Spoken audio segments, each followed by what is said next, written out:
While we're sitting here, guys, why don't you introduce yourselves to the cameras? Tell everybody your names, where you play, and whatnot. Sure. You want to start, Greg? Yeah, I'm Greg. I play guitar, piano, and do some vocals. That was Greg. I'm Andy. I play the guitar and sometimes I do vocals. My name is Austin, and that was Greg and Andy. And I Round do robin style. I do lead vocals. My name's Dylan. That was Greg, Andy, and Austin. I play bass. I feel like we're at like a corporate retreat. Yeah. So that was Dundies. Greg, that was Andy, that was Austin, that was Dylan. I'm Tariq, and I play drums. Hey, Matt. We all primarily hail from around the Mechanicsburg area, or at least did at one time. Greg. Yep. Yeah, it's a pleasure to be able to do stuff like this. So you really only have two switches you gotta look at. We play a lot of shows in the central PA area, but it's very rare that we get to do a cool stream type. Yeah. It's our first time doing this. Yeah, it's different. Yeah. It was cool though. You don't have to do all No, it is that. cool. Just move I, around every once in a while. I think we all had some fun, right? Yeah. I don't know what to do with my hands. I don't know what to do with You my can hold hands. mine.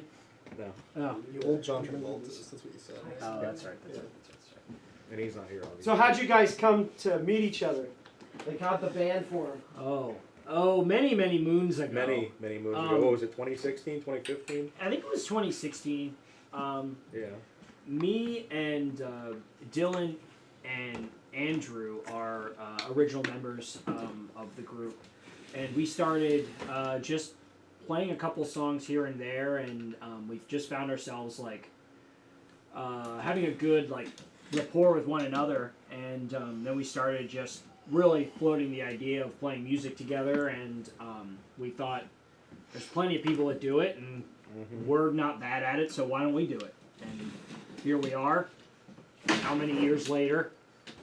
I don't know what year it was, but we added Greg. And the band went immediately downhill. Oh yeah, once Immediately Greg downhill. joined, it really turned yeah. into a mess. Straight to the fucking gut. Engagement diminished Yeah. immensely. Litigation picked up though. Yeah. And I went to high school with Tariq, and we were good friends through odd circumstances. Extremely. We came together through girls and a mutual love of the Eagles, and so we And music. and also music. And also music. Fly, birds, fly. That's right. Yeah, That's exactly yeah, right. yeah. Go I know that. Yeah. Go Birds. Football, Birds. soccer. Go my favorite sports team. Yeah. Go my favorites. Yeah, go birds. But yeah, I didn't really know Andrew and Dylan that well until probably like 2 years before we got together. Yeah, we met through mutual friends. Dylan and I specifically, we've known each other since, what, middle school? Yeah, about 8th grade. Yeah, about 8th grade, and we kind of have been on and off playing music together for just about that long.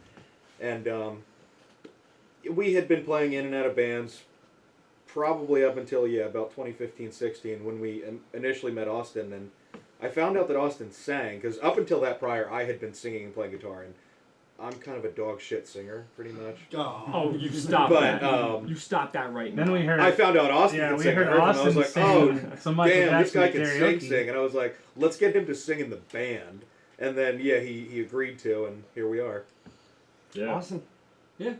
So this is there's other members that came and go. This is the current Yeah. best Yeah. best Current- iteration. Current iteration. That's right. Well, I think no matter what you look at, the current iteration is usually the best iteration because you get to be doing it, right? Right. I mean, you can say anything Right. you want about the past and like however things are and how things have changed stylistically, but right now is probably my favorite time that we've been together because we're just pumping out more content and like aligning our like Chakras. our chakras and our music styles together, chakra just guys. kind of making something unique that we're trying to just do stuff that you don't really see all the time. Yeah. Yeah. And so I guess where I came in was about a year ago. I mean, almost to the day. Actually, it was the Yeah, end we're creeping up on that. yeah, we are anniversary. creeping up on that.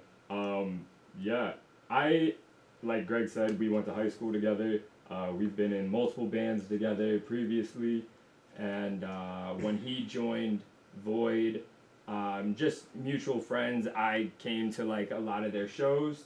So I was friends with them first, and then I was like a fan too, because I was like, yo, this shit kind of tough. Like this music's kind of nice. Like I could get down with this. So yeah, I'd go to shows, and I told Greg, you know, hey, listen, man, if there is ever a time where y'all need like anything, like let me know, and I'll try to help, you know, like the best that I can. And yeah, it was late November on a Wednesday. He called me and was like, hey, you know how you always said like you'd help us out? Well, you know, We need help. Yeah, we need help. So you kind of became the knight of the solstice, right? Yeah. Oh, yeah, Pretty you- close to the solstice. Yeah, you coming could up. say that. Yeah, that song's I about guess I could Tariq. say that. Yeah. It's about him. Okay. Yeah. Okay. It's, Yeah, dude, that's Greg, a great Greg song. called too. up. He called him up, and immediately, without looking at the phone, Terry picked up the phone and like the Terminator. He was like, "Dun dun dun dun dun." I'm ready. I'll be there right I'm ready. now. I'll be I'm actually already there. Mhm. Yeah, so that was a fun process. You know, learning all of their like discography, you know, and everything like that. Trying to get up to speed to, you know, so because I didn't want to like, you know, hold them back like too much coming on and everything like that. But you know, I think the one thing I felt like from like day one was, bro, we just had fun. Like it was just so much fun. Like, Yeah, from if day you couldn't one. tell by the stream, we're kind of lackluster comedians, also. Yeah.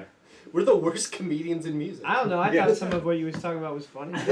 Y'all pretty funny right Well, now. that's appreciated. All right, then anybody who says otherwise can fucking suck me. Yeah, you know, I'm working on my tight 20. You know, Yeah, just yeah. trying to really kind of get things. I'm down. trying to nail the tight 5 first. I'm trying to get my tight 20 down so that I can be like, hey guys, we're gonna go do stand up instead. Yeah, honestly. That's where all Hey, the dude, money's stick at. with singing, man. Seriously, Oh. use the stand up on your stage. Oh yeah, they'll love that. Yeah. Yeah, Shut oh God. up. I know I would. So speaking of like, let's get a little bit into the music. So you guys, what I don't like to put anybody in a genre box, but what genre do you guys think you're in? I'm Is of it the bo- same ilk. I Yeah. don't normally like boxing us, Yeah. but from what we hear mostly, it's alternative rock, a little bit of metal. Prog. Yeah, a Yeah, little bit prog. progressive. The big thing that everyone always says is, you guys sound like Coheed and Cambria. Yeah. And I don't 100% see that, but I do see where they're coming from. I do think- see it. I think that primarily is directed at me Yes, Yeah. because correct. I have a very similar vocal style, but I just one of my big influences was always Claudio. I love that band, and I've always found myself aligning more towards like upper register vocalists. So I obviously put a lot of that like influence in what I do, but also there's plenty of other bands that I listen to that have like high vocals, and it's just kind of always what I gravitated towards, and here we are, and that's why people say that, I think. Yeah. No, and Coheed and Cambria is a great band. They're, Oh yeah, it's yeah, not like it's they're bad one of my company. favorite. It's- Oh, bands. no, I- It's not an insult. I- We, yeah. we went and saw Coheed years ago. Not years ago, I should say. Well, 2 We were or like, 3 oh my years god, ago. they sound like us. Literally. Yeah, we're like, No, no, no, they no. know Voidhidden. Jokes aside, literally one of the best live bands I've ever seen in my life. Like, Yeah. we're definitely fans of that band. Yeah. I've seen them probably 5 or 6 times. Yeah. They're amazing. Yeah, They're amazing. I've been they're listening to them for Very good. 17 years. Right, since right, the right, second right. Space Very came good. out. So when I heard you guys at Phantom Power, I heard you playing Night of the Solstice, and then Deep Calling. I was like, oh my god, this is badass. I really like this music. So Thanks, man. I wanted to have you guys on here as Yeah. the first band because Coheed might be my favorite band ever. And not that I want to compare you guys to them, man. No, I'm I just get it. I'm I mean, really I'll take it. I'm like, really- you know, like, I think it's really cool that there's a band here in this area Yeah. that is putting this kind of music out, man. There's a lot of quality I'm in gonna it. sit here. I'll take you move those sure. over. I'm gonna sit here. Yeah, that way we can see you on the Oh, camera. yeah. And actually, well, if no, I, just so I can talk. yeah, if I see come over you. here, actually, if I come over here, you can see my face better because we don't have a whole lot of camera moves. So,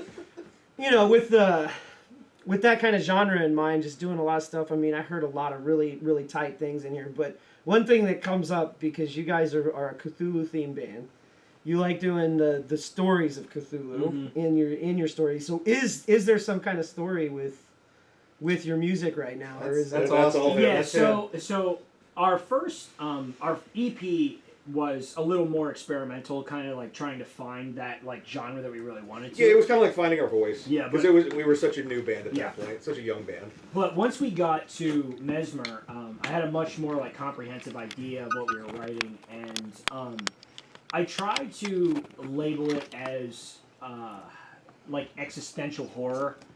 Because there's a lot of like cosmic influences and a lot of like the Cthulhu mythos like stuff that does influence it, especially with like the visuals and things that we go. But, Yeah, it's very much in the vein of like Yeah. Lovecraft and Odd Tales and things like that. Yeah. But from what I gather from your lyric writing, it's adjacent, but it's not specifically Lovecraft. yeah, it is. Yeah. So like Mesmer's like great story, like overarching, I suppose, is that. It is all about like a world that's very similar to ours, but things are slowly going bad, and things that didn't exist like before, that only existed in people's like dreams and nightmares, are now like a realistic thing that they have to deal with. And the album just culminates to like this destruction of like their lunar entity, whether you call it a moon or call it whatever. And in doing so, it fully releases all of the things that are slowly like coming around. So it is very like I would say Lovecraftian in nature, but it is also of its own like ilk. It's, Okay. Yeah, it's That was a big thing that we talked about when we started the band, because that's kind of where the name comes from. But we realized very early on, if we write specifically Lovecraft stories, we're going to run out of things to write about. So we Right. kind of dispersed out and kind of made our own narrative in that vein. No, that's cool, man. Yeah. Like I like story-driven Mhm. songs. That's part of the reason why I like Yeah, playing yeah. Cambria. You know, other songs like I go way back to things like Johnny Cash, where Right, they tell right. stories, Oh, Marty yeah. Robbins, Uh-huh. like really old stuff that you Uh-huh. don't really hear a lot of anymore. So Yeah. anytime a band has a story, I like to hear about it. Yeah. Yeah, that's always been. It really became a big focus for us when we were writing Mesmer. We wanted to have some sort of overarching story, because at least for me and my music taste, and I think I can speak for these guys too, story-driven songs like that are going to engage listeners a lot more. Yeah. You kind of build this mythos and you feel like you're a part of some story. Mhm. So when we were putting Mesmer together, the obvious Lovecraftian elements were there, but being able to build that narrative through a whole album, I think, kind of took things to the next level, and we're working on doing that again, hopefully soon. So Yeah. we love that. Yeah, it's also for me, it's a kind of a way to like push myself by writing stories that I put like personal things that happen in my life, but I put them into a story form and kind of twist things and like use a lot of metaphors. So there's a lot of like realistic, like my own like real touch to the stuff. But it's all, masked behind a story that is its own unique thing as well. Yeah, like for example, we talked about Homestead. It's literally about a road near where he lived as a child. Right. Yeah, and on that, while we're on that song, I mean, I really love that song. Thanks, man. I told you guys when we were in here earlier, it's like that's my favorite song Yeah. you guys write. It's the least prog of all your songs. Yeah. Very poppy. You know, I mean, Mayfly. I don't. Well, Mayflies is great too. I actually really like them. But I told you I'm more on the pop side of Cody and Cameron. So when you look at that band, they have a lot of the blends, which is what I really liked about Right. yours is you have more than just one genre going on. It's not Mhm. everything 7/8, 9/8. Yeah. For 15 minutes. Yeah.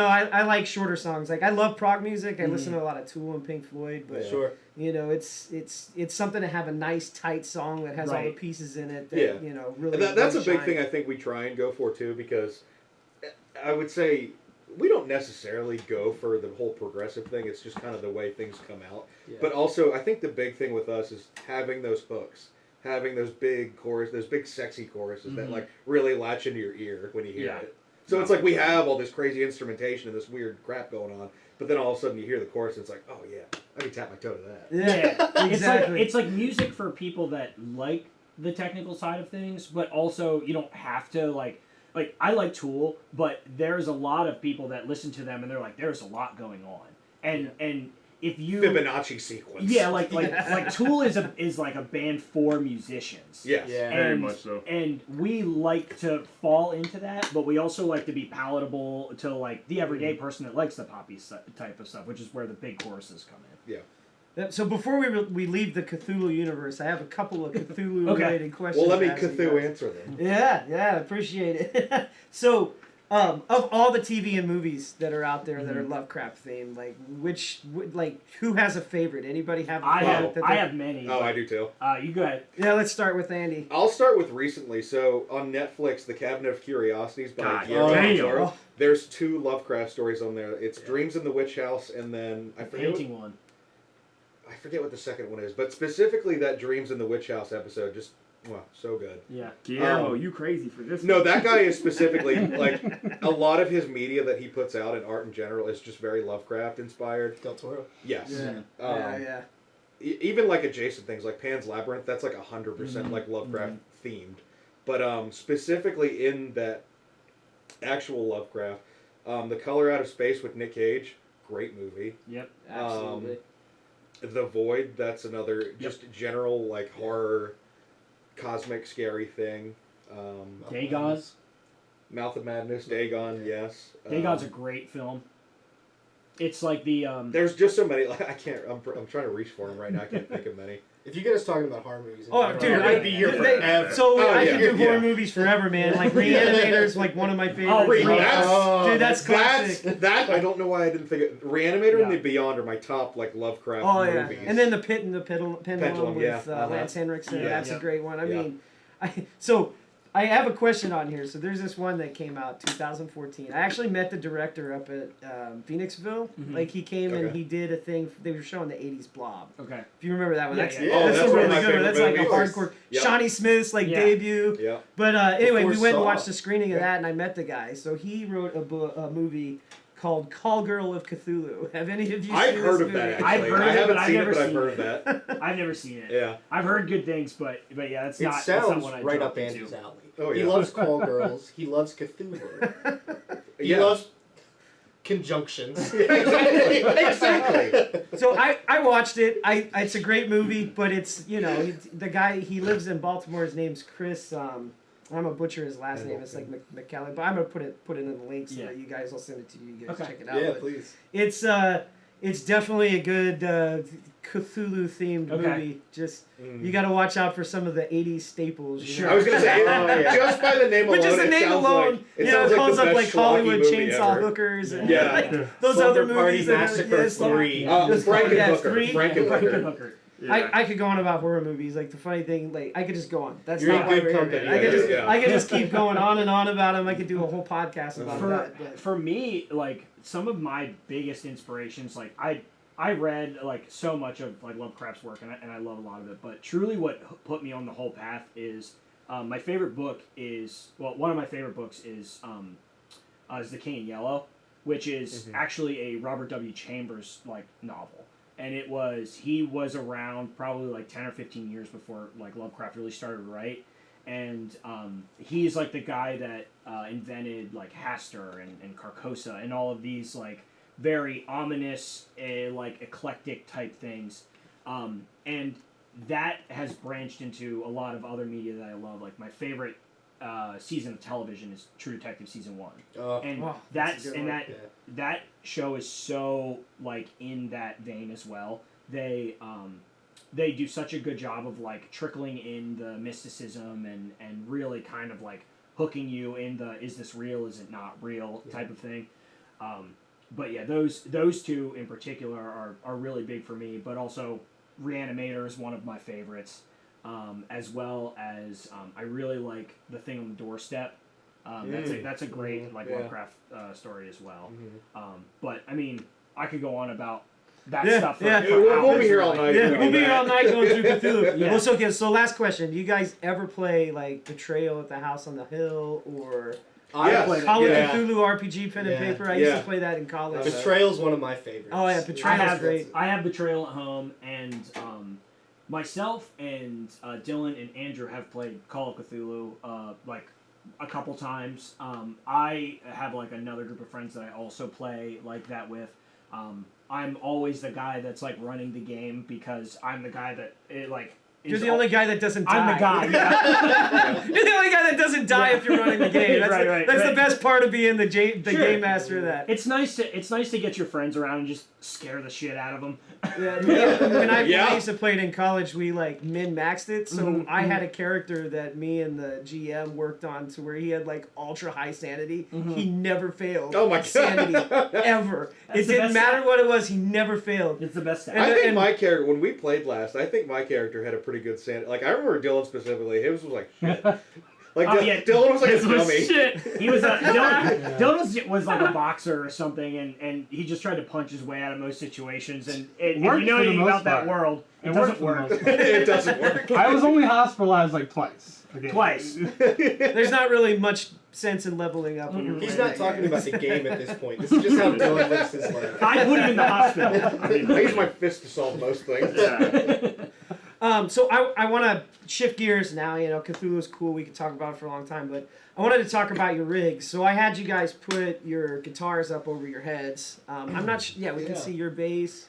We can see your sweet guitar. So I'm gonna start with you, Greg. If you want to talk about your rig and then your setup a little bit. Yeah, so this is my baby of the moment. It's not broken, by the way. No, it is not broken. No, it came so like that. in the last, I'd say, year or so, I've fallen in love with headless guitars like this guy. So this is modeled after a Strandberg, but it is not a Strandberg. It is the brand's called NK, and it comes out of China, and it's like a $400 guitar that plays better than some of my Paul Reed Smiths, which I used to go to. But I love this thing, crazy light on stage, really ergonomic. This is a Seymour Duncan Pegasus in the bridge that helps to bring out a lot of those like big full chords that we use in our rhythms. And then this is just pretty much a standard single coil up here. I don't do much neck stuff. And then in terms of rigs, Andy and I really couldn't be much different. So I run a modeler. I use a Line 6 Helix that is just pretty much consistent every night. So regardless of where we play, regardless of what kind of system we have, I'm going to sound the same every time because I don't need to worry about miking up a cab. I don't need to worry about any of those little variables that can kind of throw off your sound. I plug straight into front of house and I'm good to go. Yeah, which that worked out great, man. Like I didn't have to do anything. You just plugged Yeah. it in. Yeah, You it's turned your easy. output down, and It's we were good to easy. go. Yeah. And Sound I guys actually love it. really Yeah, appreciated they that. do. I mean, it's Great, pretty he fucking teachers. Sound guys love him, they hate me. Yeah. Yeah, no, we spent way more time trying to fix your Oh, yeah, guitar Greg- and the monitors than we Greg, did Greg his. is Like, we're good. always the easy one. He has the lightest guitar. He has the easiest setup, and mine is like. This is like Greg's like future spaceman, and I'm like Unga Bunga caveman. When it comes to rigs, we're like 100% opposite. Like easy like guitar. Mine, however, this thing, it's like a good 8-9 pounds. Obviously, Flying V, Washburn. Washburn. That's Dimebag's guitar This company, is- right? It was. It was. He But- he switched to Dean like during somewhere. so he was playing Dean's. He wasn't sponsored by Dean. He played them during all the early years for Cowboys up until Vulgar, and then far beyond. He started being sponsored, and he got all the Washburn guitars. After Pantera like disassembled, he was approached by Dean. So for a very short amount of time before he died, yeah, he was with Dean. But these Washburns are sick. This is actually the signature model of Greg from Mudvayne. Oh, Greg from sweet. Voidhidden. Yes, Greg from Also, Voidhidden. Greg- This Greg is his from signature Voidhidden. guitar. Yeah, No, he it's never his plays signature's that. He guitar. never ever plays that. But You got Greg from Mudvayne to play your guitar. yeah, it was crazy. This is actually a discontinued model. They only had these for like 2008 and between. They stopped, I think, 2010. There was this, and then they had a black model, but obviously a white Flying V, badass. You can't Yeah. get any better. But it's all mahogany. EMG 81 here in the bridge. The only one. That's all I need really. I never really ever use a neck pickup. And just a volume pot. Yeah, just volume butt. Very simple, very bare bones. Sounded great, dude. Uncle Especially- This is- man. So I have a multitude of guitars. I got a lot of Jacksons at home, but this was like my holy grail guitar. When I bought this, I was like, it's like my favorite guitar. It plays the best. It was probably the most expensive guitar I've ever bought, but this is my baby. I love it. It was like stark white when I bought it, but gigging and sweating and like being in bars and cigarette smoke. It's like all creamed and It's yellow. called road worn. Yeah, It's there's. road It's worn. called That's it. off So, white. Ever heard It of looks like shadows on the guitar, like right in here, but there's actual stains that are lined all in. I noticed because I changed the strings today, and there's just like stains all just from me sweating all You're over gross. it. I am You're gross. gross. I really Yes. am. Like it used to be matte finish, and that's all wiped off. But aside from this, my rig, again, Unga Bunga caveman rig, because I refuse to go into the future. Running an EVH 5150 head. That, in my opinion, is the best like tube amp possible. Like Eddie Van Halen really knocked it out of the park with Yeah. the 5150s. It just the gain stage on like that preamp. It's like best preamp possible. Like you plug it in and it sounds perfect. Like you don't have to tweak anything on it, and it's just ready to go. It's the best thing. And then you got a nice little pedal setup over here. What do you got on there? I used to have a lot more on Here, there. I'll bring Pretty it- much. I'll bring it over here for you. Can I unplug it? Yeah, go ahead. Yeah.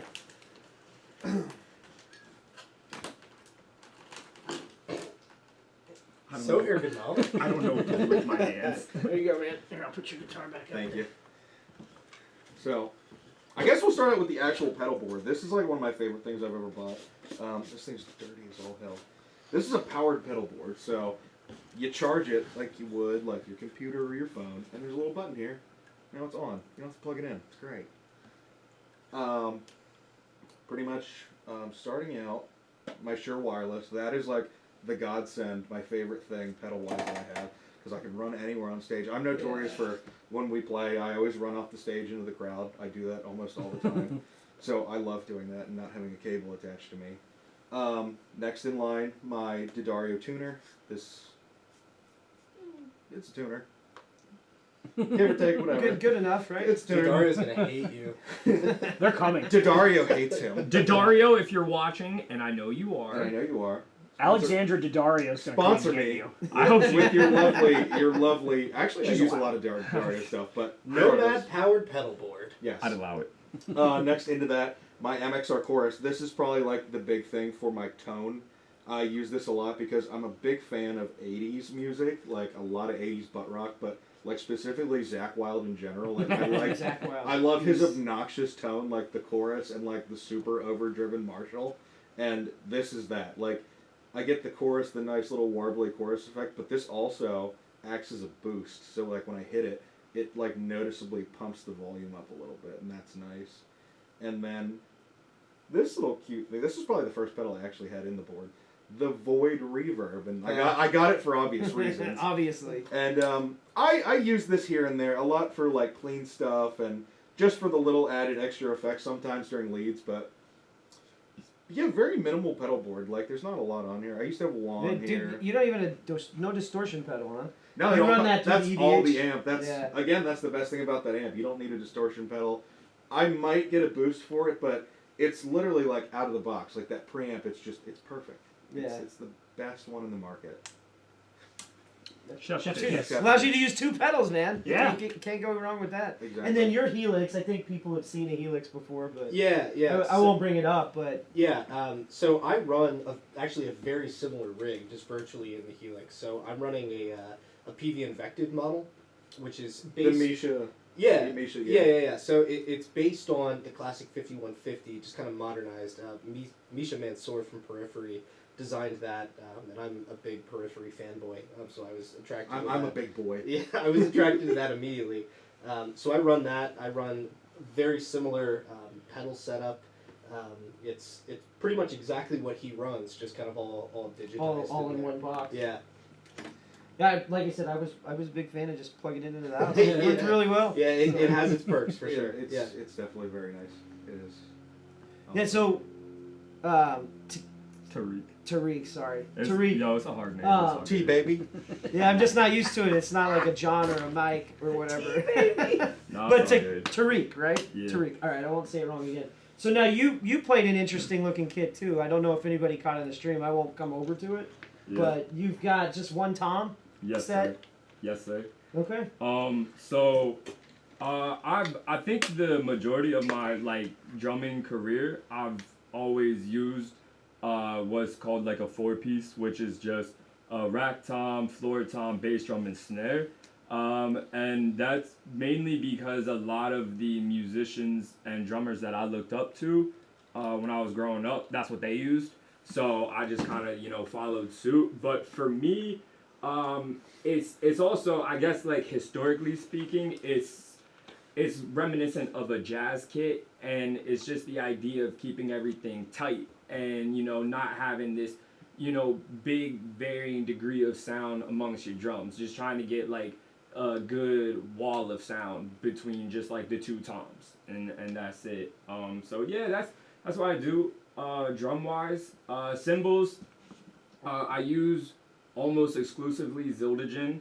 I ain't sponsored, but Zildjian, if you're watching, and I Hit know us you up. are, Sponsor Tariq. yeah, please. T-Baby. Sponsor the entire band Yeah, here. if We you need- can sponsor me. we I need need to sponsorship. Yeah, Sponsor Zildjian, the- throw me You know- some symbols. They Yeah. they don't talk to us out here. We're all out here doing guerrilla warfare as far as music goes. Yeah, right. We got Rock Linnets, and Taylor Swift was out here like a couple weeks ago building stages. Yeah. And they don't even talk to anybody playing original music. Yeah, well, They listen, need to start. Taylor to Swift got start. some Justin Bieber was also here. Yeah, he shut down the restaurant at Yeah. the hotel. Like they wouldn't let anybody Yeah. talk to, Yeah. to, Well, to go in there for lunch. Taylor Swift got some shit that she got to answer for with these. Ticketmaster, Yeah. yeah, man. I don't think that's her. I think that's Yeah, but Well, you dude, know she took a stand on Apple whenever they weren't paying artists very much. Yeah. She had a point to make there, but she's kind of got crickets right now. She's like, well, we'll try to do better next time. And I'm like, Yeah, that's man, you're pretty Taylor Swift. Yeah. Stand up and do say, better now, goddamn.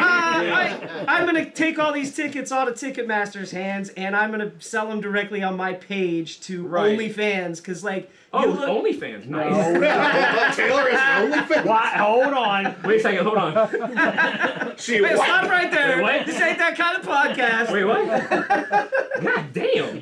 But like seriously, she should stand up and say, yeah. I only want my fans at my shows. I don't want you to scalp my Yeah. tickets for thousands of dollars, and Right. No, it's- so Zildjian, tell Taylor, get the shit together, and when you're done doing that, send me some shit. And if Zildjian wants to send me a nice T-shirt, I'll wear it. Yeah, I'll send- wear a send nice fucking Zildjian way. T-shirt.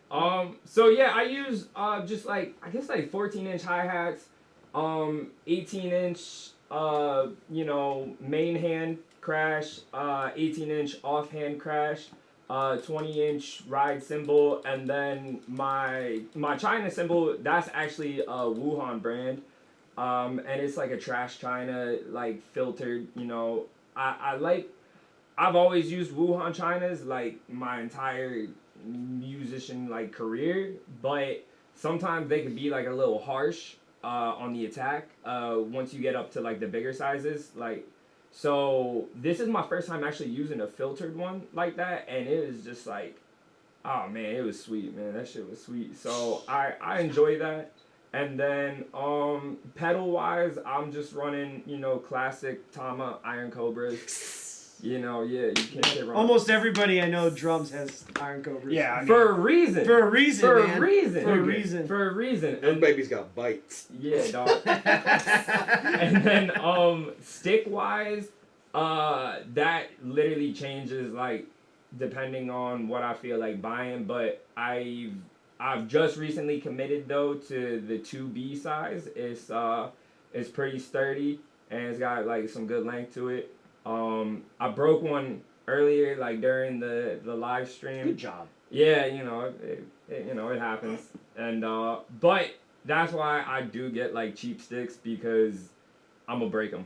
You Yeah. know, so it's like you break them, you just toss it, grab another one. But Or maybe- yeah, no, that's pretty much. And then my actual kit that I use is by a brand called D Drum.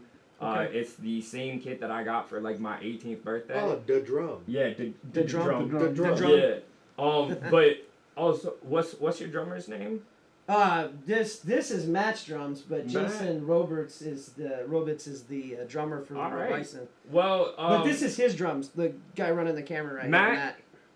big ups to you, dog. I appreciate you. It was a beautiful kit, and I had a lot of fun playing it. So thank y'all very much. I appreciate it. Sure. Yeah, dude, I loved hearing that double bass killing it. You were Yeah. killing it with that double bass, man. Yeah, It was awesome. I'm an athlete, so I could- I'm I could I'm feel a run. I'm a Oh, run. it sounded so great. No, thank you. All right, Dylan. So on bass, If you want to reach back there and grab your bass, show us oh, what you got got. cable there. Oh, watch out for the Yeah. cord right there. You'll have to put it behind there. Oh, Yep, I think you got it. Yep. Grab it, grab it, grab it, grab So it. this one just recently came out of the shop. Thanks, Greg, for doing the work on it. Shout out, Greg. This is just the Ibanez SR500. It's the low end model of the high end stuff. I have So, two of them. We have a 5-string in here and a 6-string in here. the pickups. This is where it really starts to take into account. Like the pickups are great. The body is just solid. They're light, nice profile in the necks. My other bass that I use, a lot more than this one, but we'll find out. It depends. It's a Jackson Kelly Bird, and it's just one of those like awkward like destroyer type. Just those fun things. shaped guitars. Yeah, it's got a lot of pointy edges and it looks cool. So Yeah, geometry. I like that one.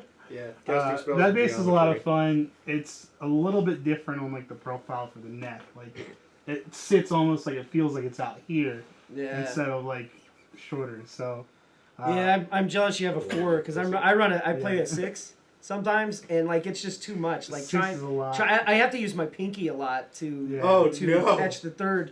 Like I can't do 2 because they don't stretch Yeah, that far. yeah. So I end up using like 4. I use the pinky, so I'm playing pinky. Hey, did And then I like anybody to do ever a lot tell of- you ain't gotta do a 6-string? No, yeah, I know. So Nelson, the guitar player for the Robites, Yeah. he had a 5-string. So when we played a show last night at Tellus, we backed up band a Latin band, a guy named Ever Sandoval.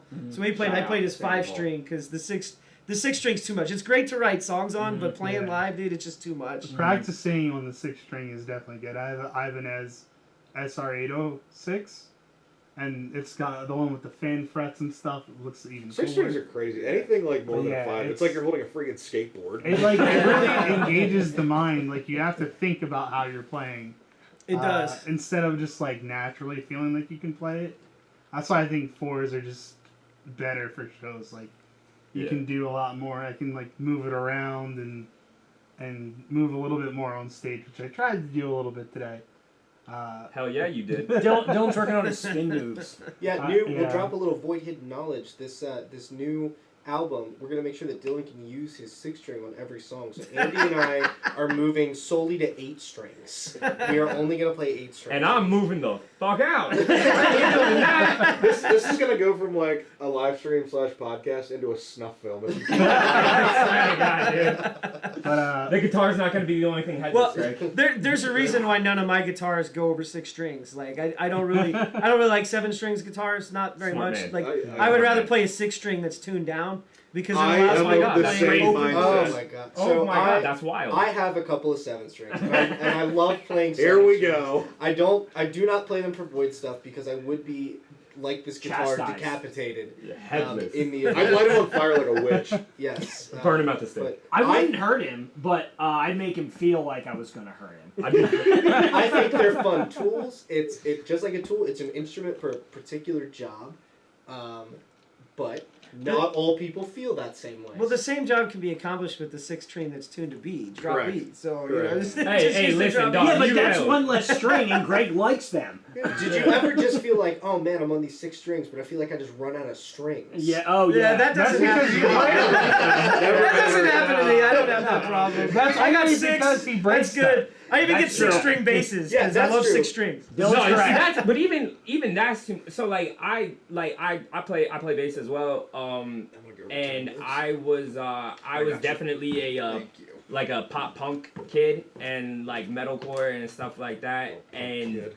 4 strings on a bass is like, bro, that's all you need. That's what feels Like that's all you need. This Like, is a band of purists. That's all and you you need. don't go outside. I the do convention. really like a 5-string because you can hit that B and you can hit that D without having to drop your instrument, so that's nice. But Yeah, the D is usually really nice. yeah, Yeah, the it's D, for the real. D That's is what she really said. nice. The office. Probably the last thing that goes into my bass sound is if you're a bassist at this point in time and you're not using a dark glass, like you just gotta get one. Yeah. Doing it wrong. Dark Is glass that, is that pedals. this piece right yeah, here? Yeah, I'm gonna bring it up so people can see it. So I'm running an Alpha Omega as well as just a standard, a little bit of reverb and a compressor. So I'll put your bass back up on the stage. Yeah. I'm afraid to hit that. So this one here is the Alpha Omega, or the Omicron, because I'm a cheap ass. But you know, it's got your drive. It's got the models for the Alpha Omega side. I typically run on the Alpha side pretty much directly, just the Alpha side, a little bit of Omega, and then you can keep it leveled in. What's really nice about this pedal is you can blend it and remove the overdrive or the distortion completely, and then like just barely take it up just so you get that little bit of razzle on the bass. The old razzle dazzle. But make sure you don't get any dazzle. Yeah. Oh, And then, you know, That's too trebly. We don't You try can't to have do any that dazzle on your territory. bass. I don't broker in dazzle. Oh, the dazzle. It's too bright. like Andrew, I got the wireless. I mean, Greg's also got a wireless. So the reverb here, it's always nice to just have a breath of reverb on bass. It just adds like a little bit more like bottom to it, and just like body to We like big everything. Which is what the bass is supposed to do, you know. And then just Spectracomp just to, you know, have a little bit of compression for when I'm doing like harmonics and stuff on the bass. Sweet, sweet, Yeah, man. big butt, but a tight butt. Just back up here. Gotta for keep you. the rig tight. Yeah. Well, that's a rig rundown. Vocal guy. Yeah. What's special about your vocals? Not shit. Nothing. So I grew up like doing a lot of like vocal work when I was a kid in a ton of different like avenues. Like I first started singing stuff like in church, and then like moving on from there, like I did a lot of stuff with school. I did a lot of like the like traditional choir type things, and because of that, it's kind of colored a lot of my the rest of my like vocal styles. I'm very like there's a lot of times where I kind of dig into like the operatic side of things and like add a lot of like vibrato in what I'm singing. But my favorite thing to do like with my vocal style is that I love being able to like change it and put it into like certain avenues. Like Dylan was saying, we used to go and do karaoke all the time, and I would go up and sing like Andy and I would go up and sing like a Papa Roach song, and then I would sign up and I would go sing a Michael Jackson song, and it's like I love being able to vary that, and that's one of the things I like about our particular music style is like not every song is the exact same type of like vocals. Gotcha. Yeah, man, I really enjoy your vocals. Thanks. We talked about them a lot, being on that higher end of the pitch, but you have a pretty good range. So I mean, when you listen to the whole album and you listen to everything that's on there, you really get some, and then these guys helping you back up by screaming. Yeah, I Just shouting our faces off. I dabble in screams here and there, but because of the type of music that we sing and because of like my particular tastes, it takes a lot of like breath control to do those like really high registers and those long notes. So changing immediately how you sing into like a screaming style by like tightening up the throat and like pushing it from a different area, it really does kind of like exhaust you on Quite stage. taxing. Yeah, so I'm thankful to have people that can fill in those areas because I always liked harsh vocals and stuff, but I don't want to force them in if it's going to make other parts of the song suffer. Yeah, and it definitely takes a tax on you because I mean I sing and I do some scream stuff. We've covered some System of a Down. We have some songs that are heavier, and it's like just that getting worn down if you're going from freaking playing a System of a Down song and then the next thing you're playing Queen. Right. And you're like, Yeah. okay, I need to space that out a little bit Yes. because you go from screaming and being like real high energy to something like Don't Stop Me Now, which is high energy, but it's on a different level because Freddie Mercury didn't scream. Nobody screamed back then. Yeah, that's the thing. You're going for basically just like shredding your larynx into just operatic clean vocal. So it's just like, help me. Yeah, please don't do that. Yeah. Even with what we play now, there's a lot of times where we're talking about like, hey, let's go. Like specifically when we were gonna come here and we were trying to like compose the set list. A lot of the times I will take a look at the set list and be like, okay, I know that this song and this song, you shouldn't sing them back to back. You got to separate those things out. So, and I think a lot of times, like fresher vocalists, they just try to find like, oh, this is when the song would sound the best in the set, and sometimes that's not the best way to do it. Sometimes you have to like you have to really consider your physical limitations, and then change what you have to in order to be successful. Yeah, and like you know, I mean, off no hype shit. Obviously, I'm biased, but like, Austin is such an incredible vocalist. Like, and not just like vocalist, but performer in general. But He's got the razzle and the dazzle. He's got my man I'm broke allowed out to and have the razzle. I saw you guys duking it out a couple times Yeah. on stage. That was Yeah, cool. no, He's full of piss and vinegar, that one. a little firecracker. But no, he's so talented, and we have like an embarrassment of riches in this band when it comes to vocal talent, because not only does Austin like handle everything like lead wise on his own, but he's being supplemented by Greg, and like, you know, it's easy to like talk about like, you know, the screams and everything like that, but the thing that always impresses me the most about Greg's vocals is his ability to harmonize with Austin, who has, Agreed. as we've said, he's got like this crazy range, right? So Greg, seeing him like work on that from the beginning to now, where it's like he fits right in there, you know, and like, and that's like, you know, that's not easy like at all. So, you know, it's very impressive. And then Andy, you know, Andy's gonna like sell himself short, but like, bro, my man can sing. Like he can sing.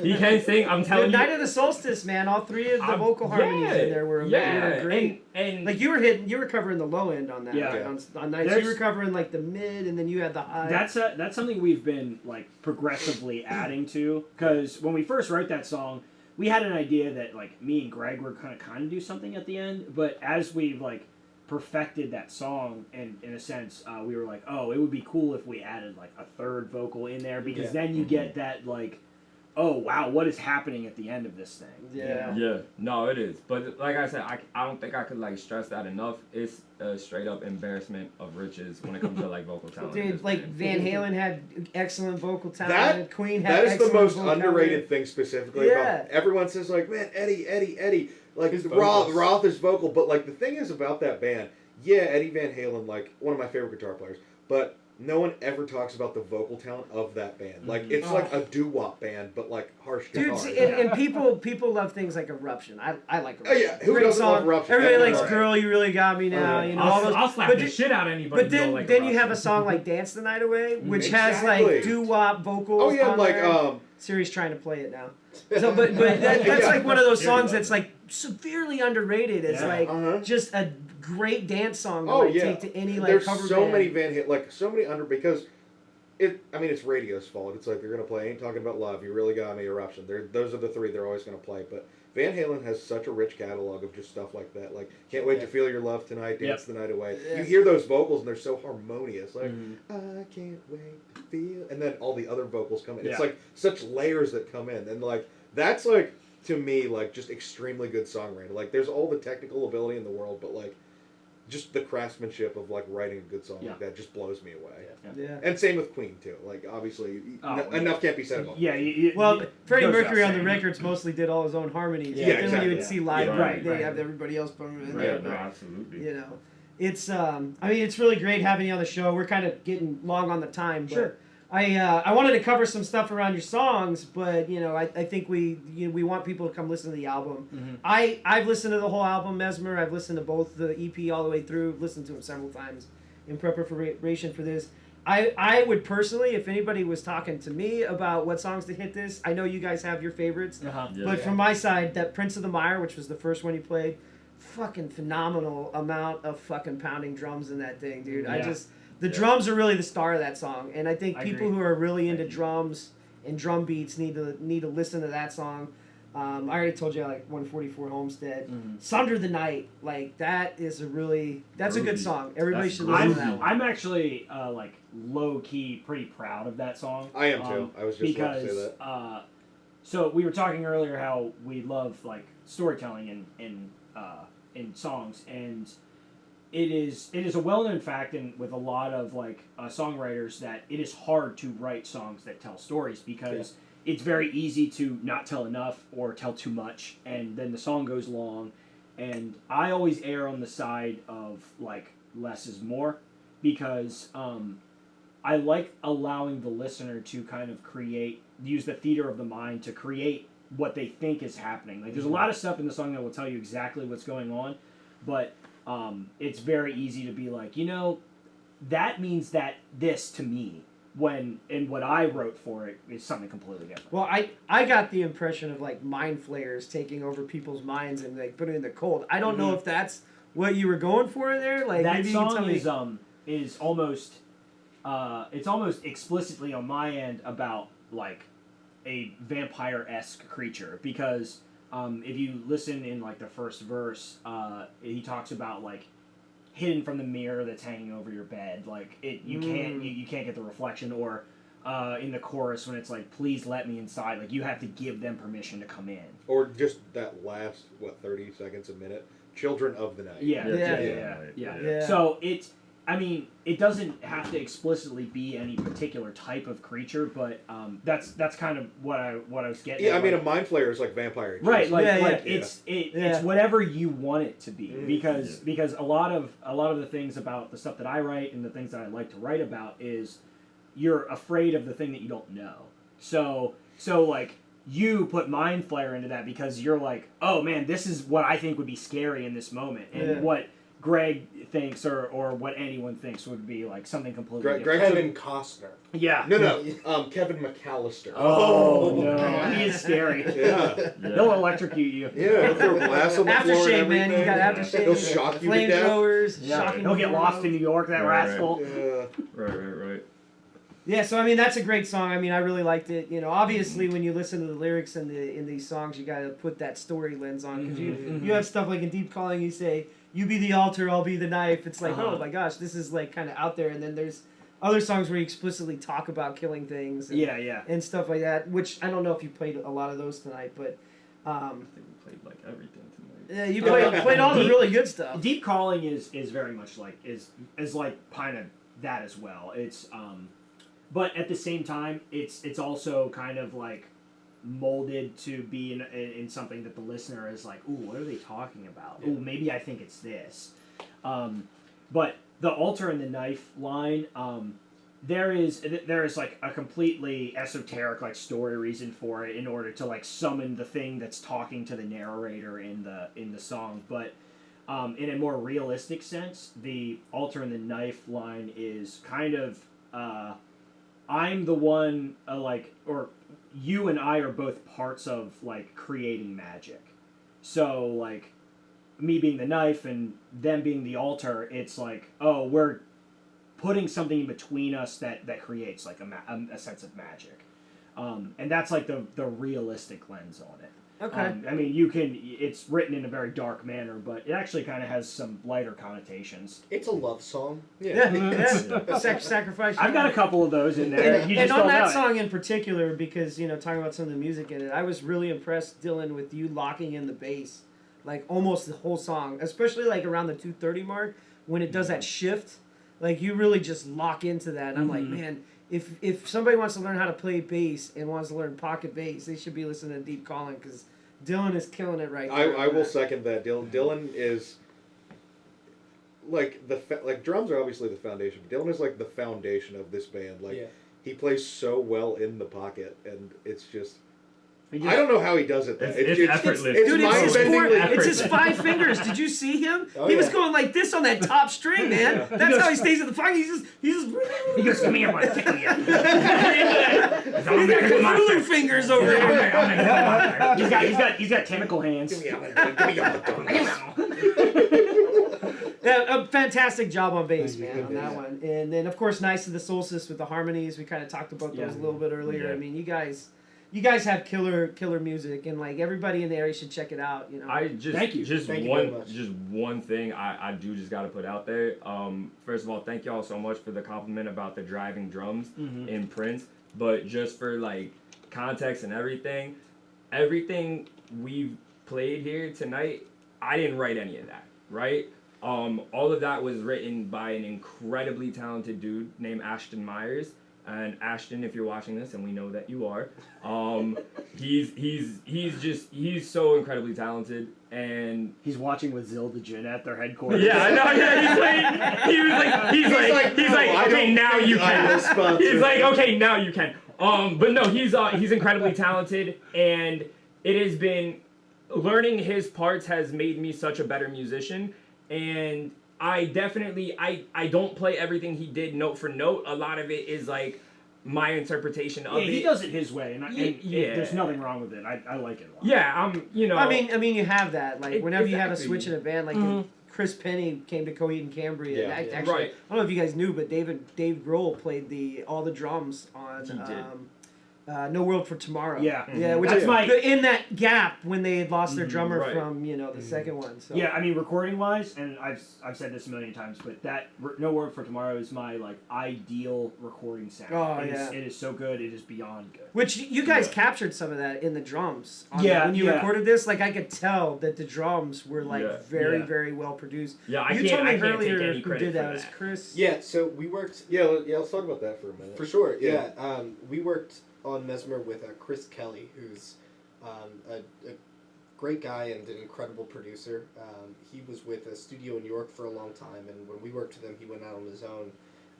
He's now the lead guitarist for Ice Nine Kills, so he's out there touring and Yeah. living his dream, and we can sit jealously and just Mhm. watch him. But he's I love you, incredible, and a lot of the songs, as they are on Mesmer, were not that way before we came out of the studio.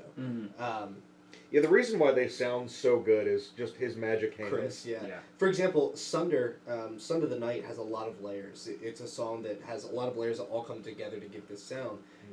All those layers were not there originally in the song, but working with Chris and sitting and listening to things and deciding we're going to add some octaves in the chorus, we're going to add a little Yeah. bit of synth in the background just to kind of bring these things together. I mean, that was all Chris. Yeah.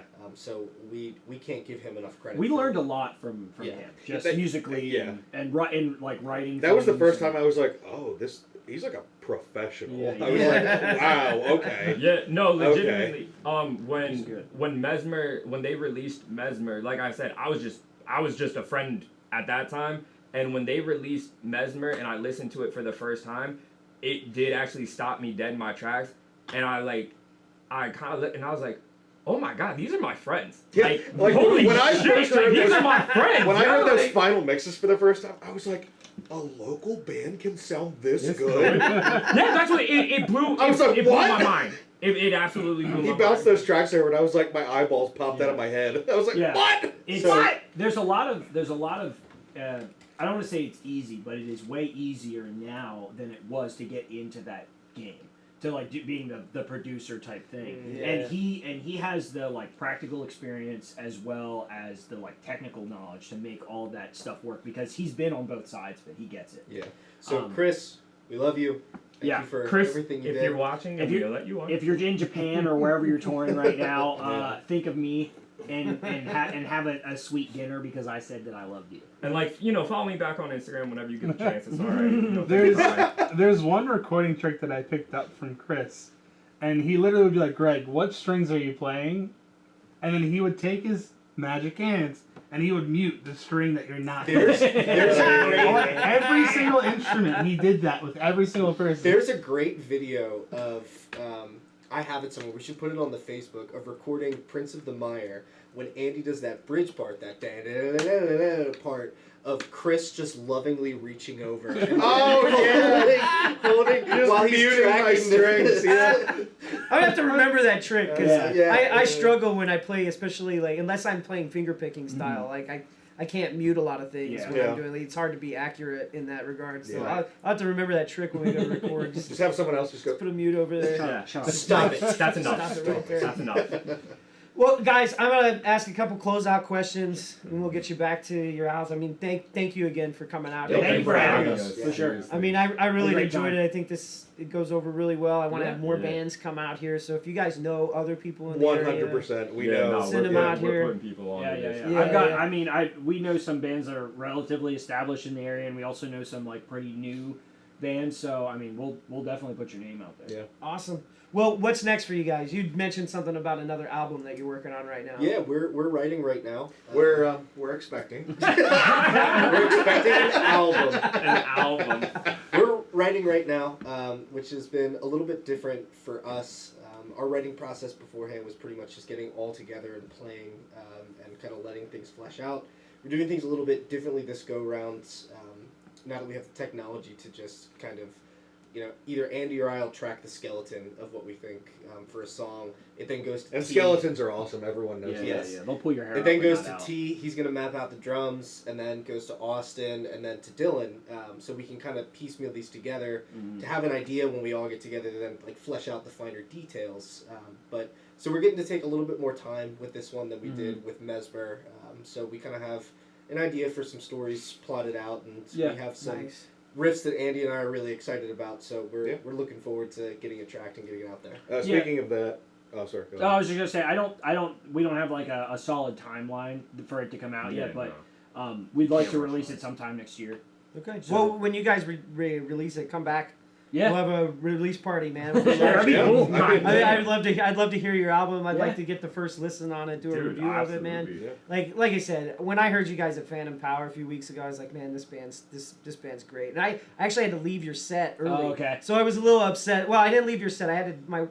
We had things going on, and I had to go talk to some other people, so I missed part of your songs. But as soon as I got in the car, I got your album up, and I was like, yeah, I really want to have them on my show.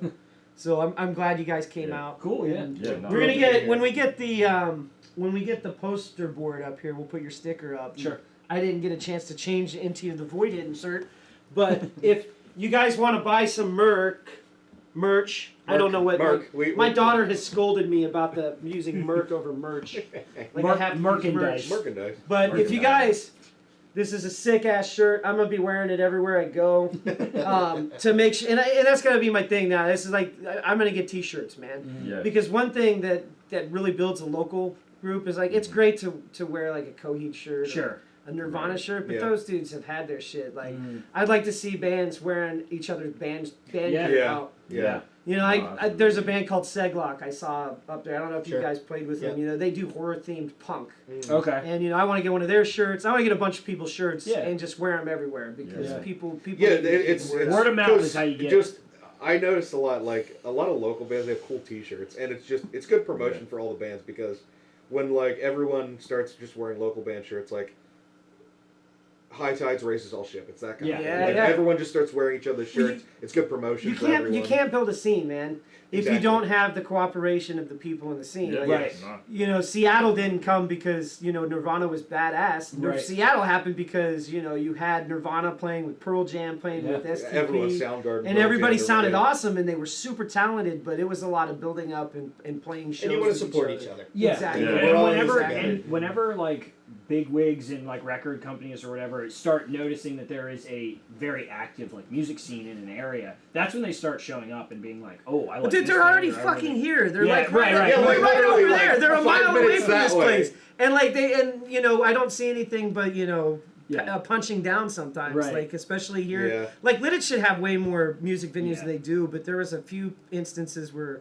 You know, the RIAA or the recording industry Mm-hmm. came in and demanded money from some small businesses that couldn't really afford it. So now you have like 2 stages down at Toy Soldier. Nobody plays there Yeah. because the lady doesn't want to pay the royalties to have people in there. And then, Yeah. you know, original music doesn't bring in people. Right. Doesn't bring in people. And Yeah. so they don't hire you unless you have covers. But if you don't pay the money to the... All right, and you know, rightfully so. I'm not gonna dig that. I mean, they're there protecting the copyrights for their artists. Totally get that. I mean, that's something that we should, you know, strive for. But it makes it harder for a scene to flourish somewhere like this.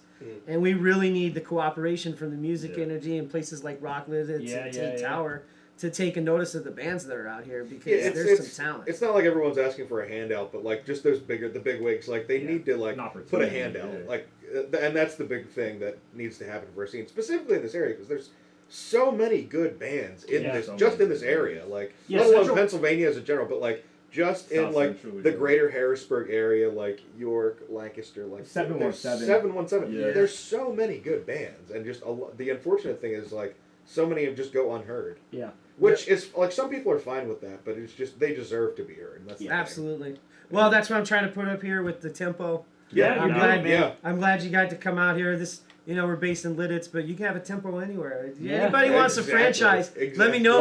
I'm looking for somebody in New York Franchise this City with man. some shit. Yeah, So, seriously. you know, just let me know, man. I'll Yeah. hook you up. But I have a question for you, real quick, just real quick.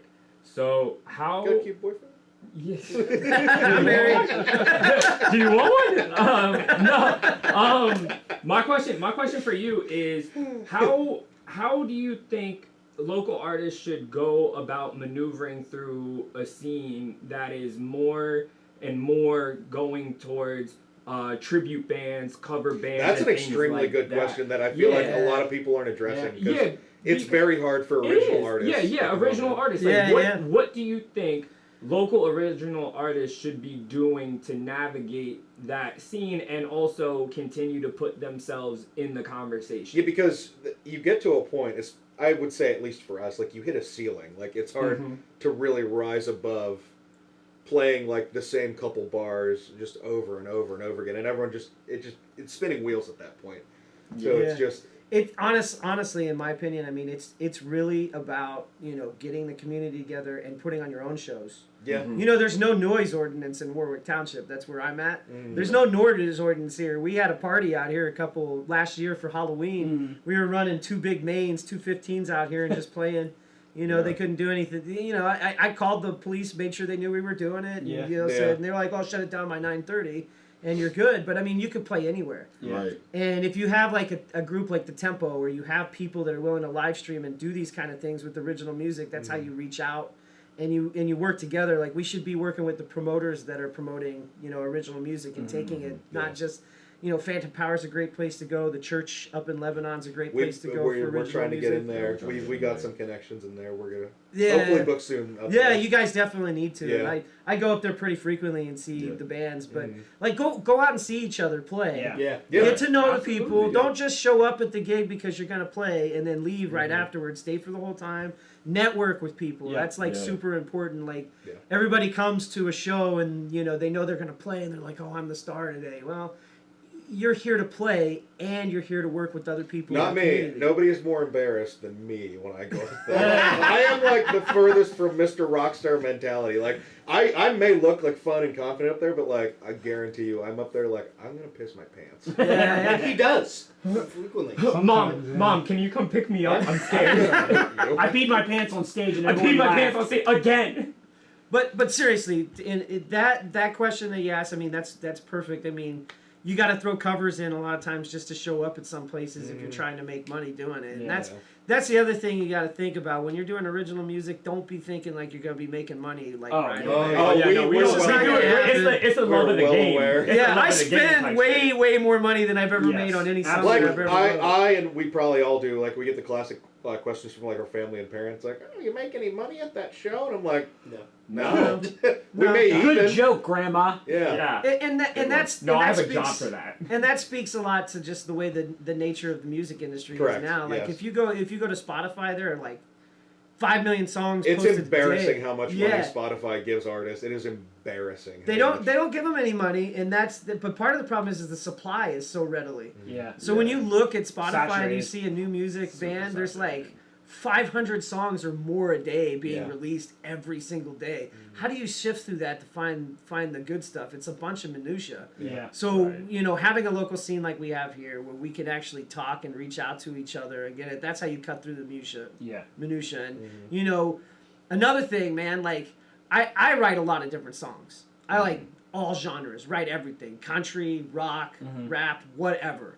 I can't really play all of that, you know? So one thing I want to do is start bringing people in to do writing conferences and, like, Right. maybe you know, you got to drop a little bit of your ego, man. If we want bands to come out, there's jewels that people are writing that don't necessarily fit their band, you know? Yeah. And so I have a lot of those jewels that are just sitting around. I've been writing songs for 20 years. And if people are willing to write music with me or, God forbid, take a song that I wrote and then play it in their band, I'm all for that. Like, I can help write music. You like my songs, you know, we played a couple in between. We had some audio issues, but those are the kind of songs that I write that don't necessarily always have a home. And if we can, you know, get these songs out there, you know, good songs that other people are writing, yeah, you wrote a pop ballad, it didn't quite fit your punk band that Right. you're going for, you know what, maybe there's a pop band out there that would like to take that on and parade. So We sharing once wrote a music. song called "Batman Likes Pizza." Hey man, that might fit for obvious somewhere. reasons, didn't make it to the album, but But it might be great it still for a sits in parody the band, annals man. of Voidhidden history. Yeah. It might be a great song for a parody band. You don't know. So sharing our music and sharing our talent, mixing. Didn't you do like a rap one night while we were recording too? Oh yeah. I mean, That- Oh, That's he said, pretty I'm on not proud. point. He's like, That's I'm not pretty proud on of point that. too. All right, well, Voidhidden tonight, everybody. I really think, I hope, I haven't seen the streams. I've been concentrating on making it sound good and look good. So apologize for not being on the chat if there's people in there, asking us questions. We'll try to get better at that. Hopefully, this is the first show, so we're always going to make some hiccups. I just hope it sounded good. I hope it looked good. I hope you enjoyed Voidhidden. And if you are interested in joining our page or coming in here and doing a stream or these interviews, please get out to me on Facebook, Instagram. This is a good Twitch. spot. Yeah. Everyone, It's amazing. local artists. You'll definitely yeah. benefit from doing it. Yeah, and if you in Mechanicsburg like we are, bro, this shit was under an hour to get here. Yeah, It's yeah, worth yeah. it. It's worth Yeah. it. Yep. It's worth it. Get a hold of these guys too. Set up some shows with them. Play in your backyard, man. Please. That's how Yeah, we no. set a scene. We will That's play how we set a anywhere and scene. everywhere. Yeah. New Year's Eve. If anybody doing anything, New Year's Eve. So Hit your boys Tyler, up. yeah, Hit New us up, Year's God Eve. damn it. We might plan something. I'll let you know if we do. Okay. But Oh, I can't shit. promise anything. But I'll close this out and saying one thing. So a long time ago, I was in a punk band, 20 plus years ago, and we used to rent storage sheds for a month, and then just all these really shitty punk bands would show up in these short storage sheds with power, and then we'd play out of storage sheds. And that's how we tried to create a scene. This was yeah, like that's our middle whole of nowhere, beginnings. Ohio. So the scenes exist. Yeah. Now you're gonna get complaints and calls if you do it in the wrong place. But I mean, get out there and make music, guys. That's what we're here for. Yeah. And Do it. I really appreciate you guys again tonight We coming out. appreciate Thank you so much for having us. And It was a great We'll time. have you back when that next album comes out. Absolutely. Definitely. Yeah. All right. Thanks, guys. No problem. Appreciate it. Thanks, everyone. I'm gonna stop the stream now, but thanks everybody online. Coming!